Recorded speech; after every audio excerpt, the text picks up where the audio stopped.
Hindi, yung una pa na lang nagla-live. Alam mo, hindi maganda yung ganyan eh. Di ba, nagla-live para asarin mo. Pero hanga pa rin talaga ako kay Attorney Claire kasi wala deadma. Deadma, di ba? Talagang natural na deadma. Ito si Attorney Claire, yan yung live niya. Habang nagla-live talaga, sabay sila. Ganun na talaga siya. Ganun kakapal yung mukha nito ni Kabayo. Gatas na gatas. Oh. Malapit doon sa mga sites na nabomba. Nag-aantay daw sila ng abiso kung ano ang gagawin nila kasi nangangamba yung buhay nila. Baka magkaroon ulit ng mga strikes. Ha?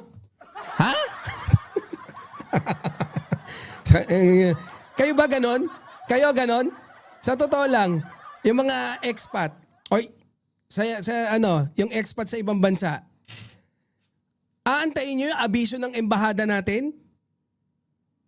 Putya, dapat, I think you're in the wrong country kung ganon. Hindi kasi dito sa Dubai, ang uunahin kong pakinggan, instruction ng pamahalaan ng Dubai, ng UAE. Diba? Kasi mas mauuna sila eh. Mas mauuna sila magsabi ng kung ano ng mga instructions. And then, pag nahimasmasan ka na kasi masusurprise ka eh. Pag nahimasmasan ka na, okay. Tulong sa kanya. Hindi niya binabasa. Ang daming humihingi ng tulong doon na yung mga kamag-anak daw nila doon sa Middle East. Saan? Malapit doon sa mga sites na nabomba. Sa Middle East, na malapit daw dun sa site sa bomba. Walang ganun. Dito sa UAE Nag-aantay. Pwede lang ako magsalita para sa sarili ko. Para sa sarili ko. Hindi ko tinanong si Attorney Claire kung ano gagawin. Close na kami ni Attorney Claire ha. Ako si Banat Boy.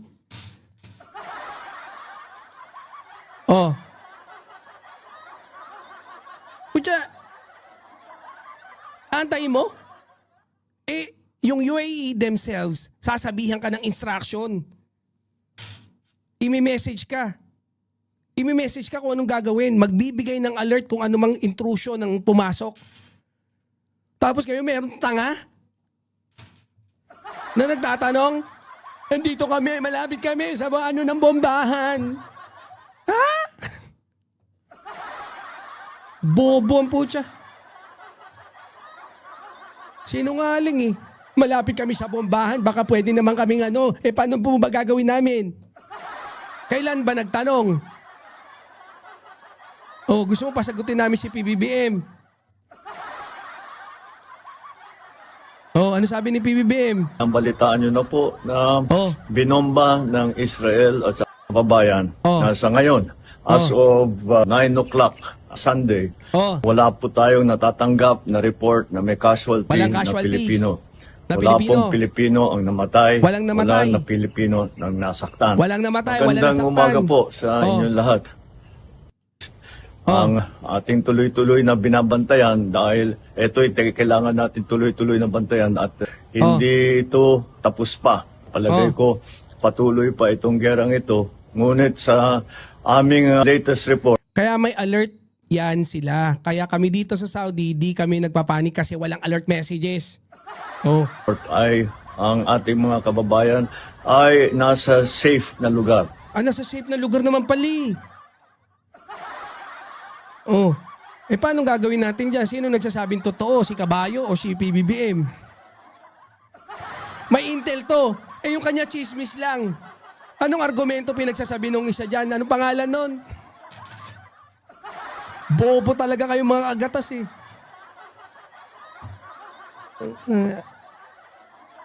At sila'y kapunta sa mga bomb shelter. Pagka may bomb shelter, nakakapunta pala sa bomb shelter eh. Igina-guide pala papunta dun eh. Walang sinabi dito kung sino guide pero definitely yung mga sinabi na information kay PBBM galing sa mga embahada natin. Tanga. Dito kaya nga alam namin gagawin namin eh. Kasi bobo kasi late ka kasi tanga ka eh. Pinakita ako na nga kanina eh kung gaano kaagap yung pamahalaan natin dyan eh. King ina mo tatanga-tanga ka eh. Biro mo pinapanood mo, may sakuna, ang papanoorin mo mukhang kabayo. Bobo ang pusa. Panoorin mo yung authority. Huwag ka manood ng chismis dyan kay kabayo. O naka-alerto agad dito sa UAE. O yan, may patotoo ka agad. Ganon yun. Tingnan ko nga. Pakita ko yung mga alarms ha.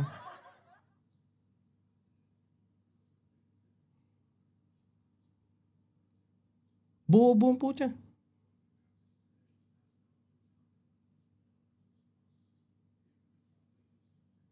Oh, simula kagabi yan. Ilang alarm yan? 1, 2, 3, 4, 5, 6, 7, 8, 9. Oh, hindi lang pwede ipakita yan eh. Pang sa amin lang yan. Oh. Yung alarm na magigising ka kahit hinaan mo yung telepono mo, hindi mag-a-alarm pa rin yung telepono mo kahit naka-silent.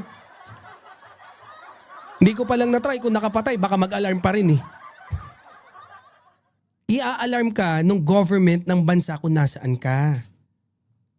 Oh. Eh, bobo rin kasi si Duterte eh. Kung sineryoso ni Duterte yung SIM, yung isang SIM lang para sa, di ba? Kung i-connect yung ID, kaya lang, gago eh. Kinamkam lang yung pera eh. That's true, BB. Ganyan ang dapat kapag nasa ibang bansa. May mga alert, correct. Hindi lang yung mga locals ang makaka-receive. Lahat. Hilig kasi makipag-maritesan. O yun nga eh. Kaya itong mga DDS na to eh. Mga utak-luga eh. DDS, utak-luga. DDS, tanga-tanga. DDS, utak-luga. Oh. Tayo daw sila ng abiso kung ano ang gagawin nila kasi nangangamba yung buhay nila. Gago, magkaroon no? ulit Nag-aantay ng mga abiso. strikes. Bobo ba yan? Ayan oh. Yung PCO nagbigay na 15 hours ago. Oh, ayan. Pagbatid sa publiko, pabatid sa publiko, bla bla bla, emergency sa OWA, hotlines. Israel, nagbigay na. Sa Jordan, nagbigay. Sa Kuwait, yan ang kukontakin mo. Ang daming numbers. Sa Bahrain, sa UAE, Abu Dhabi, sa Saudi, sa Iran, lahat, Lebanon, Qatar, kahit yung mga hindi na sa Oman. Pucha, anong katangahan yan? Ano yung katangahan na pinagsasabi nyo dyan? Lahat nakatanggap ng alert message dito sa UAE, correct, magigising ka talaga. Bobo po siya. Mas magaling pa silang mga wala dito sa Middle East. Kita nyo, ginagalit nyo kung mga taga Middle East eh. Sa totoo lang, yung panic namin, medyo kami. Poging panic lang. Nag-prepare. Presence of mind, meron pa rin.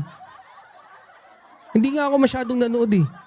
Yung alarm ng mga phone namin dito sa Israel, hindi mo mahihinaan yung volume. Sa sobrang lakas, aatakin ka sa pusa.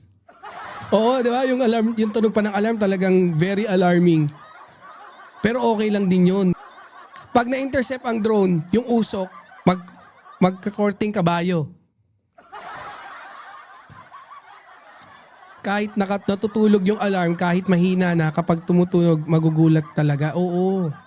Oo, kasi okay naman yun para sa atin yun eh. Sabi ni Atty. Empoy, dapat kasama mo si Melo. Dami nung alam kay Libayan at Magalong. Oo nga eh. Kay Magalong, balita ako kay Magalong. Pakialamero kay Yusek ha, kakahiya putek. Oo nga eh. Tolnyolo, ano ba to? Walang yato si Kabayo eh, no? Gusto, pakialaman kung ano topic ni Yusek. Di ba sino mananalo sa inyo sa diba? Tanga! Iparating mo, kailan ko pa hinahamon sa debate yan? Kahit ano. Putya, hinamon ko ng debate. Ang sabi sa akin, papogian daw kami. Tangan ka ba? Ha? O hindi, sige. O sige. Umaming ka. O, Miss Victor no ba? O, Boss Vic. Sino mas pogi sa amin? Yung totoo. Hindi niya ako malalaman kung nagsisinungaling ka o hindi. Sino mas pogi?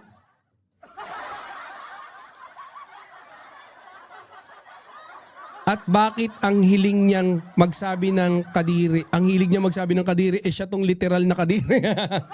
Tayo dugyutin di ba? Oh. Pag dugyutin ka, wag ganon. Putya, biro mo nakikipagpapogian sa akin. Debate kami, minamon ko debate, papogian, mag-meet daw kami. Sabi niya sa live niya, hindi ka raw papatulan sa debate kasi hindi ka abogado. Sinabi niya ba? Ikaw naman, Boss Victory, hindi naman niya sinabi sa akin yun Sinabi niya kay Banat Bay yun. Takot kasi siya. Bakit si Kristan? Hindi naman abogado. Pinatulan niya. Bibi, talampakan mo lang. Kita nyo? Totoo naman nakakahiya nga Biruin mo, hinamon ko ng debate. Sabi sa akin, mag-meet tayo. Ang paghusgahin natin yung mga tao kung sino talaga mas pogi. Ito, gago, bakla ang putya. Iparating mo, Bisbos Pictoreno, pwede kami mag-meet. Kasi sabi niya, mag-meet daw kami. Basta walang tsupaan. Mahirap na. No? Mahirap na. Straight ako, Brad. Umalis siya ng February 25. At least, di ba, sabi niya, umalis siya ng February 25. Di ba? Ang title niya tungkol doon sa gera. Tanga, bumira nga daw. Gagong po siya. Mas marunong pa talaga siya Wala mo. Gusto niya makialam kay Attorney Claire. Dapat, ikaw naman kasi Attorney Claire, pagbigyan mo na kasi to. Huwag mong pagbibigyan sa debate Pagbigyan mo sa niya, sa hiling niya. Gusto niya yata siya masunod sa live mo Napaka-inggitero mo, Brad. Sa totoo lang. Hindi yan ang tamang gawain ng kabayo. Dapat pakain-kain ka lang ng damo.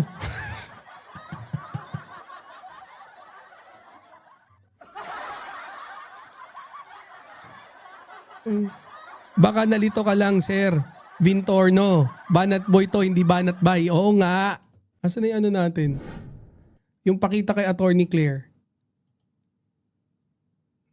Mas marunong pa sa live ni Attorney Claire no? Bakit? Ito yung title, bakit iba yung Gagawin po siya.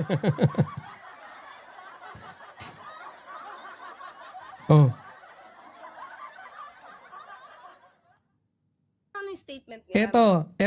Ito yung kinokontent niya. Ito, sinungaling ka talagang hayop kang kabayo ka.